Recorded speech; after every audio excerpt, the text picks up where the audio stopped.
t square I, r vector is t square I minus 2tj, मतलब t time है, जैसे जैसे t change होगा वैसे वैसे आपकी पोजीशन चेंज होगी।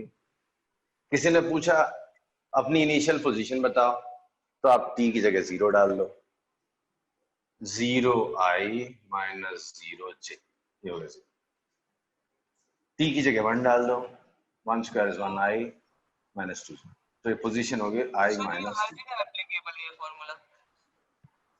अरे बेटा हर किसी के मोशन का अलग फॉर्मूला होगा, एक दूसरा होगा, एक कोई और पार्टिकल लिखा होगा।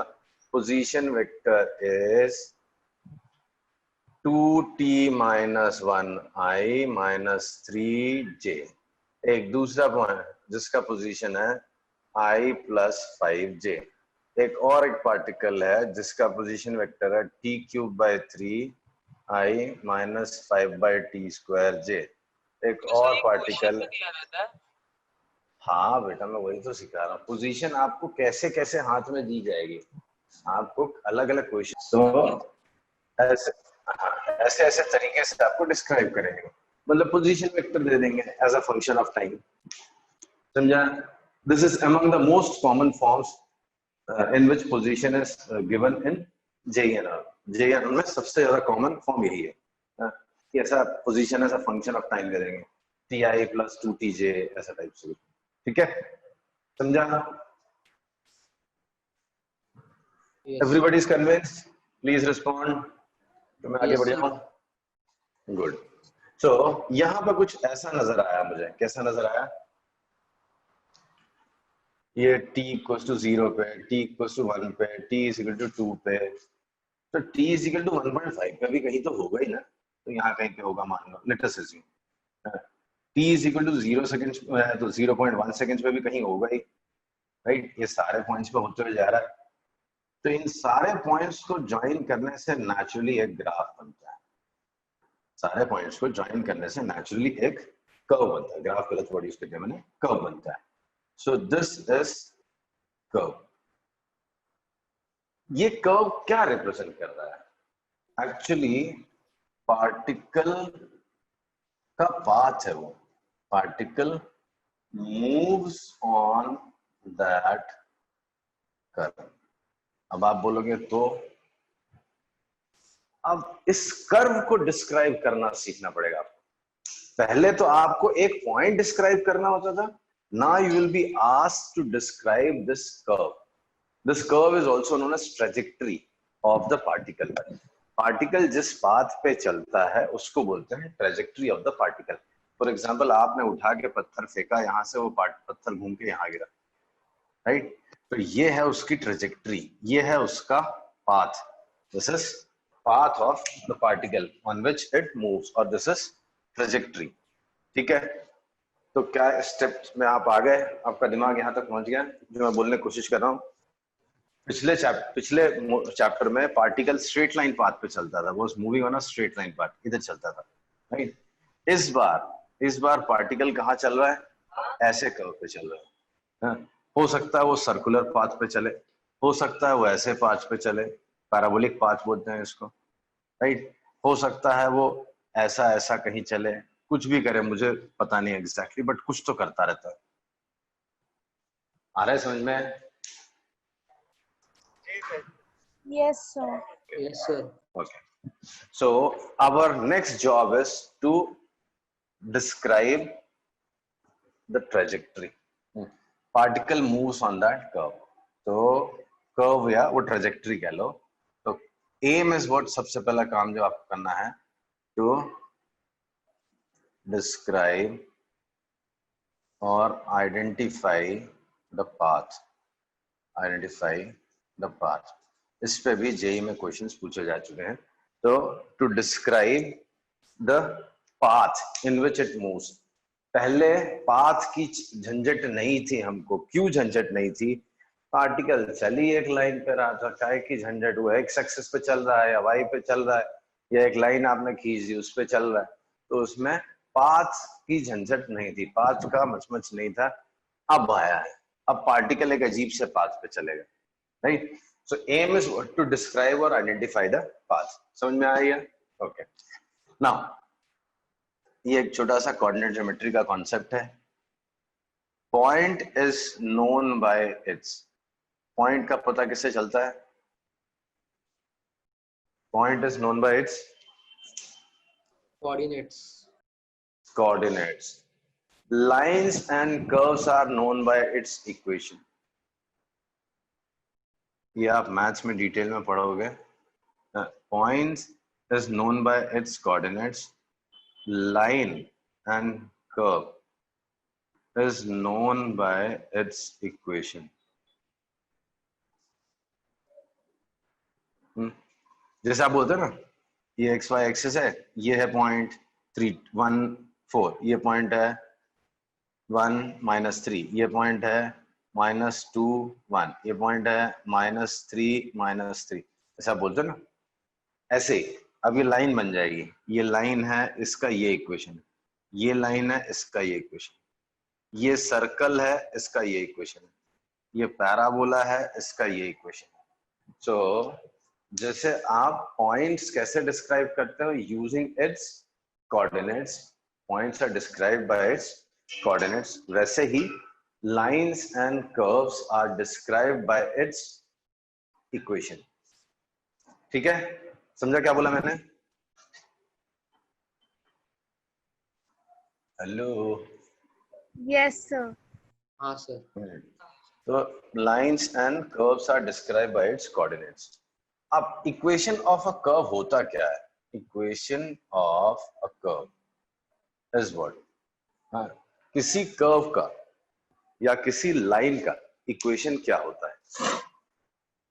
तो equation of a curve is relation between x and y coordinate of every point on the curve. क्या किसी भी कर्व या किसी भी लाइन का इक्वेशन क्या होता है? किसी भी कर्व या किसी भी लाइन का इक्वेशन क्या होता है? तो वो होता है उस पे लाई करने वाले सारे पॉइंट्स, उस पे लाई करने वाले सारे पॉइंट्स के एक्स और वाई कोऑर्डिनेट्स के बीच का relation. Is relation between X and Y coordinate of every point on the curve. For example, ये एक स्ट्रेट लाइन है. सपोज करो ये एक स्ट्रेट लाइन है. ठीक, इसका एक कोऑर्डिनेट 0 0, एक पॉइंट है 1 3, एक पॉइंट है 2 6. ठीक, तो do you see some relation between X and Y coordinate of every point on this line? आपको कोई रिलेशन दिख रहा है? हेलो. हाँ सर. क्या दिख रहा है? सर उसका x की जो वैल्यू है वो 1 इससे बढ़ रही है और y एक्स और वाई कोऑर्डिनेट्स के बीच में कॉमन रिलेशन देखना.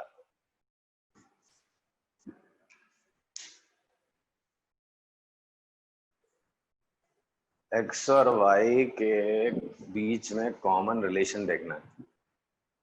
It has nothing to do with what you have studied or what you will study. This is just a logic.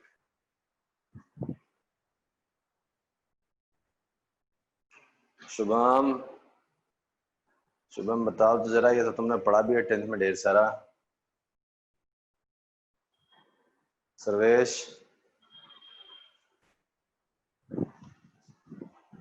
अरे एक्स और वाई के बीच में कॉमन रिलेशन नहीं दिख रहा है?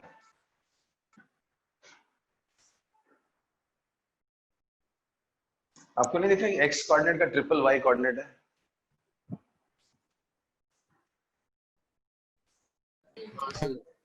हाँ सर. दिखता ना, Y coordinate is triple of X. जितने भी पॉइंट्स हैं सब में Y coordinate is triple of X. तो इसका इक्वेशन हो गया y is equal to 3x. ये मतलब होता है. समझा? Yes sir. यस हाँ, सर. जैसे जैसे ये दिखाता हूँ आपको, 0 4 0 -4 सॉरी क्या कर दिया, 4 0 minus 4 0 0 4 0 minus 4 2 root 2 comma 2 root 2 3 comma minus root 7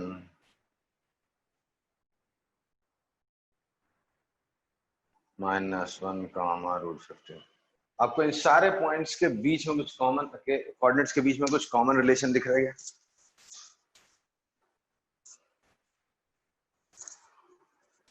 बिल्कुल नहीं दिख रहा होगा। अब सबको स्क्वायर करके देखो, कुछ कॉमन रिलेशन दिख रहा है क्या? सारे पॉइंट्स के कोऑर्डिनेट्स को स्क्वायर कर करके देखो।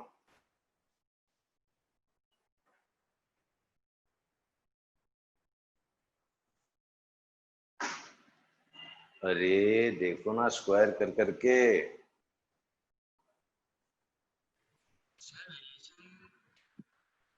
सॉरी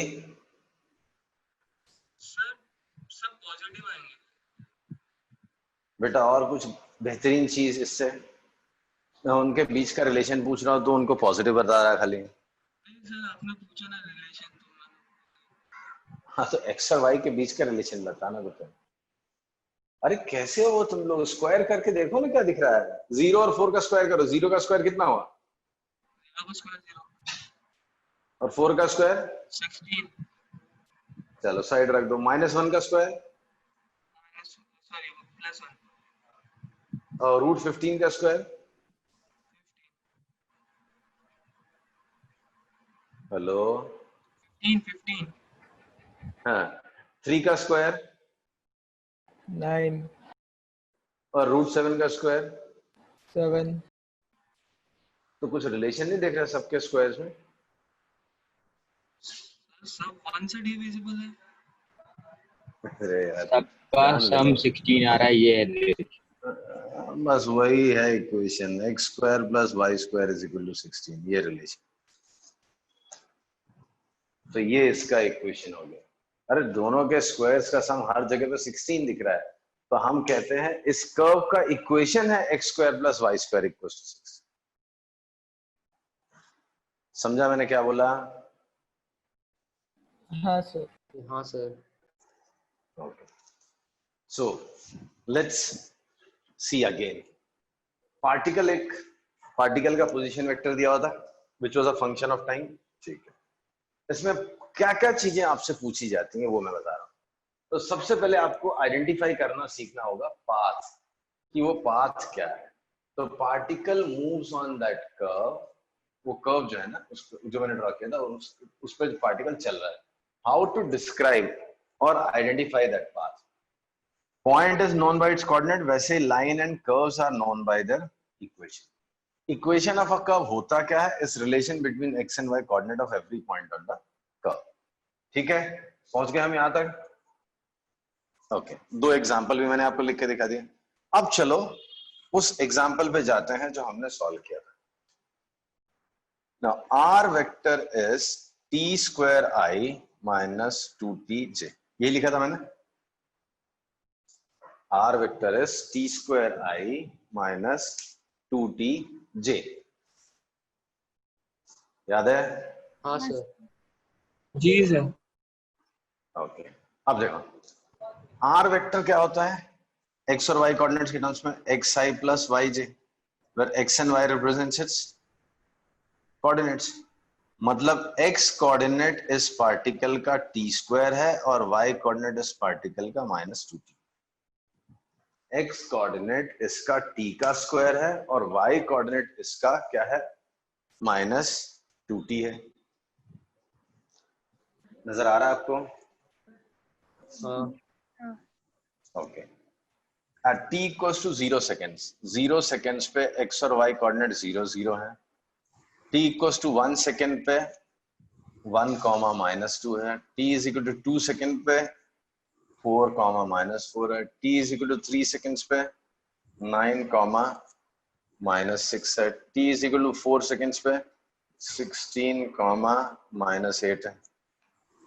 दिख रहा है? हाँ सर। हेलो, सब में y कोऑर्डिनेट का जरा स्क्वायर करके देखो, हर एक में y कोऑर्डिनेट का स्क्वायर करो, x का मत करना, सिर्फ y का करो।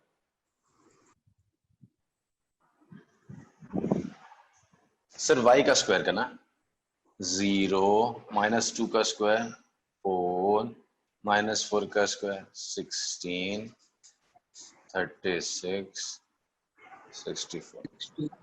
x, x कोऑर्डिनेट और y के स्क्वायर में कुछ रिलेशन नजर आ रहा है? सर 4 4 टाइम्स, सर 4 का रिलेशन दिख रहा है। 4 टाइम्स है, तो यही उसका इक्वेशन है। क्या है उसका equation? y square is 4 times of x। कोई आपसे पूछेगा what is equation of path, किस पाथ पे वो चल रहा है, what is equation of its path, तो आपको बताना है उसके पाथ का इक्वेशन है y square equals to 4x। I hope समझ में आ रहा है, बहुत डिफिकल्ट नहीं लग रहा है? लग रहा है बहुत डिफिकल्ट? नहीं सर, आ रहा है समझ में। गुड। अब देखो, ये इतना टाइम पास करने की जरूरत नहीं होती, ये सीधा यहां से देखो, x varies as time as t square, y varies as -2t। तो t की वैल्यू y के टर्म्स में उठाई और इसमें डाल दी, x is equal to -y/2 whole square. तो x is equal to y square by 4, y square is equal to 4x, that's it. y square equals to 4x। Okay, समझा? Yes sir. कर पाओगे अभी? कर्व का equation निकालना आ जाएगा? चलो 2 example फटाफट करके दिखाओ मुझे, कर्व का इक्वेशन निकालना है। हाँ।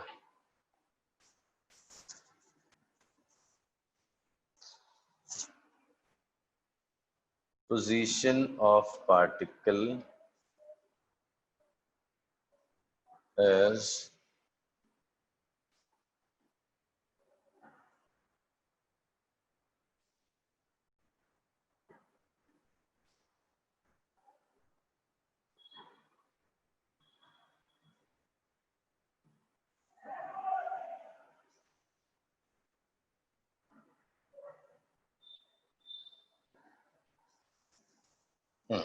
Position of particle is, 2 cases 2 example दिए।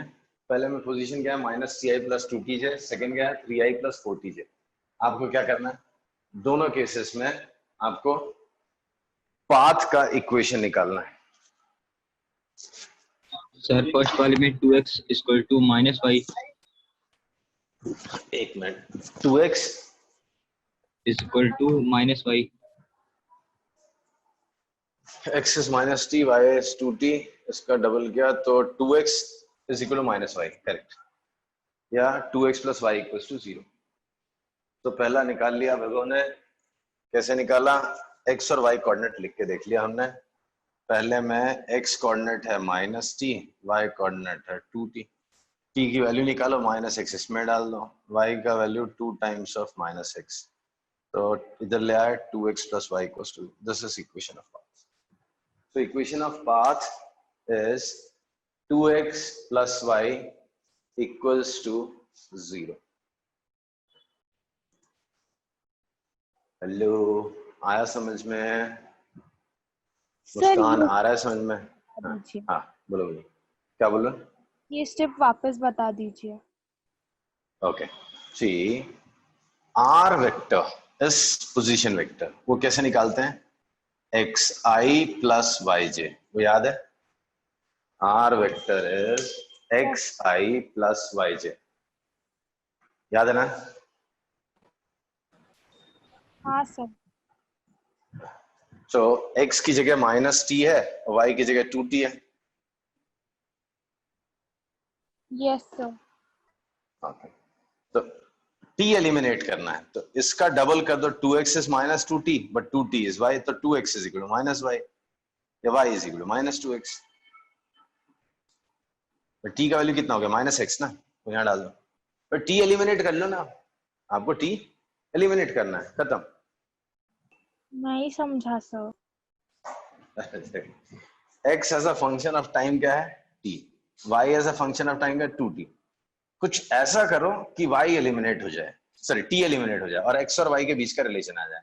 डिवाइड ही कर लो, x by y is minus t upon 2t, dt cut 2x is equal to minus y, तो y plus 2x equals to 0, या y is equal to minus 2x। Okay अभी भी नहीं sir. समझा? हाँ समझा। x और y t के टर्म्स में दिया है, मैथ्स में इसको डिटेल में पढ़ते हैं जब तो बोलते हैं पैरामेट्रिक फॉर्म। x और y t के टर्म्स में लिखा है, मुझे नहीं चाहिए, मुझे x और y का डायरेक्ट रिलेशन चाहिए। कहां से लाऊं? t का वैल्यू -x इसमें डाल दो तो y is equal to -2x, खत्म कहानी। समझा? सर टी का वैल्यू किस में डालेंगे? अरे एक में से निकालो और दूसरे में डाल दो। t का वैल्यू यहां से निकाला -x हो गया, वो यहां डाल दो तो y is equal to twice of -x।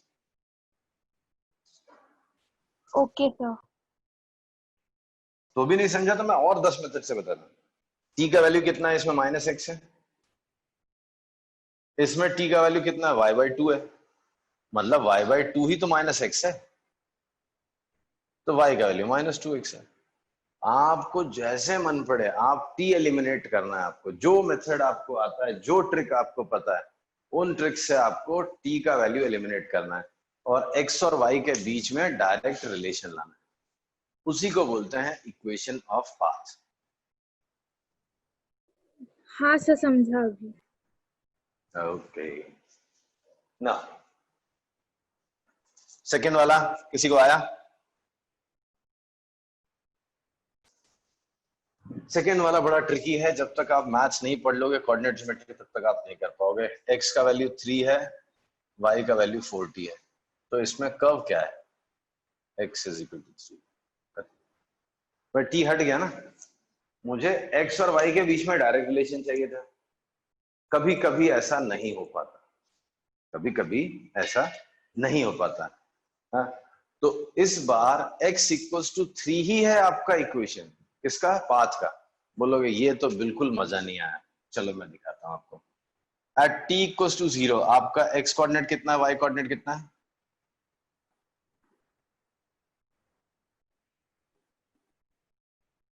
बोलो जल्दी। at t equals to 0 what is x coordinate? इसमें x की जगह 0 डाल, t की जगह 0 डालो ना। अरे t है ही नहीं ना उसमें, कहां 0 डाल रहे हो? 3 रहेगा। इसमें t की जगह 0 डालो, 3 0 होगा। 1 सेकेंड पे t की जगह 1 डालो, है ही नहीं, 3 4। यहाँ पे डालो t की जगह 2 तो 3, y का वैल्यू 12, सॉरी 8 और इधर 3, इधर 12। तो सारे पॉइंट्स पे x और y का क्या रिलेशन? ये x इक्वल्स टू कांस्टेंट चल रहा है, तो यही उसका याद है। जिस बोर्ड में 11th 9th में सॉरी 10th में कोऑर्डिनेट ज्योमेट्री रहा होगा, तो ये देखो ये पॉइंट था 3 0 3 4 3 8 3 12, तो ये वो लाइन है जिसको हम कहते हैं line perpendicular to x axis और पैरेलल टू y एक्सिस। इसका इक्वेशन होता है x इक्वल्स टू 3, ये होती है y एक्सिस, इसका इक्वेशन होता है x इक्वल्स टू 0, ये है x एक्सिस, इसका इक्वेशन होता है y इक्वल्स टू 0। तो उस कर्व का, उस लाइन का, उसके पाथ का इक्वेशन ही x इक्वल्स टू 3 आया है। थोड़ा सा ट्रिकी है ये, आप तब समझ पाओगे डिटेल में जब आप कोऑर्डिनेट ज्योमेट्री पढ़ लेते हो, ठीक है। कोऑर्डिनेट ज्योमेट्री में ये पढ़ने के बाद सब छोटी छोटी चीजें लगेंगी। इस टाइप के क्वेश्चन मैथ्स में डायरेक्ट भी दिए, फिजिक्स में भी है, मैथ्स में भी है, राइट। इनफैक्ट मैथ्स में बहुत सारे हैं, फिजिक्स में फिर भी बहुत कम है। ओके, एनीवेज आई होप आपको ये समझ में आया। नहीं आया तो फिर से बोल दो, मैं वापस बता देता हूँ। हाँ सर फिर से बोल दो। This is clear? Yes sir. Okay, अभी क्वेश्चन है, मुझे x और y कोऑर्डिनेट्स के बीच में कॉमन रिलेशन चाहिए। अरे अब x कोऑर्डिनेट y कोऑर्डिनेट के बीच में रिलेशन लाऊं कहां से? x तो कांस्टेंट हो गया, तो जब x कांस्टेंट हो गया तो वही उसका इक्वेशन है, जब y कांस्टेंट हो गया तो वही उसका इक्वेशन है। जब x कांस्टेंट हो गया ना, अगर x या y कोऑर्डिनेट दोनों में से कोई कोऑर्डिनेट ही कांस्टेंट हो गया, it is independent of t, तो मुझे वही तो एम होता है, what we are trying to do is using x and y coordinates, we try to eliminate t. We try to eliminate t, right? यही करने की कोशिश करते हैं ना। हाँ, जब ऑलरेडी एलिमिनेटेड रखा हुआ तो क्यों रो रहे हो? तो खुशी की बात है, x इक्वल टू 3 हो गया। t है ही नहीं ना यहाँ पे, t होगा तो एलिमिनेट करूंगा मैं। हाँ, x इक्वल टू 3 एक मैं बस हो गया। ठीक है, चलो अब बताओ आप इनमें से, अच्छा चलो अभी ये नहीं बता पाओगे। ओके, अब कर्व का इक्वेशन देख के आप पहचान सकते हो कि वो स्ट्रेट लाइन है, पैराबोला है, सर्कल है, एलिप्स है, हाइपरबोला है? पहचान पाओगे? नहीं पहचान पाओ। क्यों? क्योंकि हमने पढ़ा ही नहीं है, वो 11th में मैथ्स में पढ़ेंगे हम लोग। तो उनमें से कुछ से मैं पहचान करा देता हूँ आपको। जैसे दुनिया जहान में जितने भी लाइंस होती हैं उनकी खास बात होती है, उनके इक्वेशन में ax plus B Y plus C equal to 0। एक x का टर्म होता है, एक y का टर्म होता है, एक कांस्टेंट होता है। ठीक है, इसको बोलते हैं स्ट्रेट लाइन। अगर किसी कर्व के इक्वेशन में x, y और कांस्टेंट है तो वो स्ट्रेट लाइन है। कैसे? 3x minus y plus 5 equal to 0, x plus 2y equal to 0, y is equal to 5x minus 7, minus 3 minus x plus y is equal to 0। ये सब straight line. देखो, एक x का टर्म, एक y का term, एक constant, एक x का एक y का कांस्टेंट टर्म 0, एक y का एक x का कांस्टेंट टर्म 0। हाँ, ये भी स्ट्रेट लाइन है, इसमें y का कोएफिशिएंट 0 है। ये भी स्ट्रेट लाइन है, ये सारे स्ट्रेट लाइन। तो ये आप छोटे छोटे एग्जाम्पल मैंने लिख दिए हैं, आप अपने नोटबुक में कॉपी कर लेना, ताकि जब मैं क्वेश्चंस कराना स्टार्ट करूं आपसे पूछूं कि ये पाथ क्या है तो आप बता पाओ कि ये पाथ कौन सा है। ठीक है, सो कर्व है ax plus B Y plus C equal to 0, ये कर्व कहलाता है स्ट्रेट लाइन। अगर आपके पास एक ऐसा इक्वेशन है जिसमें एक x का टर्म है, एक y का टर्म है, एक कांस्टेंट टर्म है, सबका पावर 1, डिग्री 1 है, इसका 1 इसका 1, तो वो लाइन कहलाएगा। ठीक है ना। सर्कल, दो टाइप के सर्कल मिलेंगे। एक मिलता है ax square plus ay square is equal to c square लिख लो या c लिख लो, कुछ भी लिख लो। बेसिकली x स्क्वायर और y स्क्वायर के साथ 1 होना चाहिए और उधर कुछ कांस्टेंट होना चाहिए, तो ये एक स्पेशल सर्कल कहलाता है। इसको बोलते हैं स्टैंडर्ड सर्कल।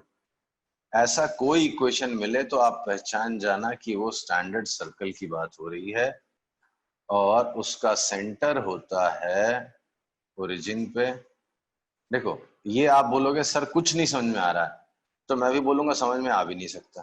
क्यों? क्योंकि ये मैथ्स में एक बड़ा चैप्टर है, जेई का बड़ा इंपॉर्टेंट टॉपिक माना जाता है, कोऑर्डिनेट ज्योमेट्री। तो ये जब आप मैथ्स एक महीने सिर्फ कोऑर्डिनेट ज्योमेट्री पढ़ते हो तब जाके ये सारी चीजें दिखने लगती हैं।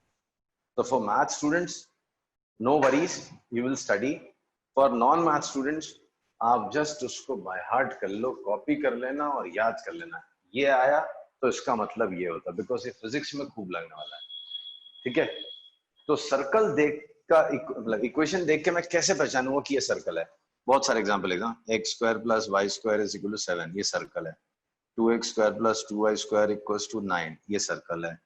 x square plus y square is equal to 8, ये सर्कल। ये सारे स्टैंडर्ड सर्कल हैं। इसका सेंटर 0 0 है, रेडियस है आपका √7, इसका रेडियस है 3/√2, इसका रेडियस है 2√2। तो इससे कंपेयर कर लो, आपको रेडियस। ठीक है, आ रहा है समझ में? Yes sir. Yes sir. तो कभी कभी आपको एक आदमी मिलेगा जिसको आपको समझना होगा। कभी कभी आपको उस आदमी को समझना नहीं, बस जान लेना इसका नाम ही है, राइट? तो ये आदमी की शक्ल देख के, इस इक्वेशन की शक्ल देख के आपको याद आ जाना चाहिए कि ये इसका इक्वेशन। ठीक, जैसे किसी ने मुझे दिखाया ऐसा, 3x by y is equal to 5 और पूछा मेरे से ये क्या है। मैंने बोला यार ऐसा तो कुछ देखा नहीं, लेकिन ऐसा तो जरूर देखा था, ऐसा तो जरूर देखा था। याद आ गया मुझे, इसका पावर 1 इसका पावर 1 है, मैं फटाक से बोला ये लाइन है, तो this represents a straight line. आ रहा है समझ में? Yes sir. अभी मेरे को किसी ने एक कर्व दिखाया, कैसे दिखाया, x is equal to root of 9 minus y square. पूछा ये क्या है, मैं बोला यार ऐसा तो कोई पढ़ा ही नहीं कुछ, लेकिन ऐसा तो जरूर पढ़ा था मैंने, x square plus y square is equal to 9। मुझे याद आ गया ये सर्कल है, x square plus y square is equal to a square type की चीज जो होती है वो होती है सर्कल। इसका सेंटर है 0 0 और रेडियस है 3। पहचान गया? ठीक है, आ रहा समझ में? Yes, sir. ओके चलो, I will stop here, next class के बच्चे वेट कर रहे हैं। ठीक है, मिलते हैं नेक्स्ट क्लास में। Bye sir. Bye bye.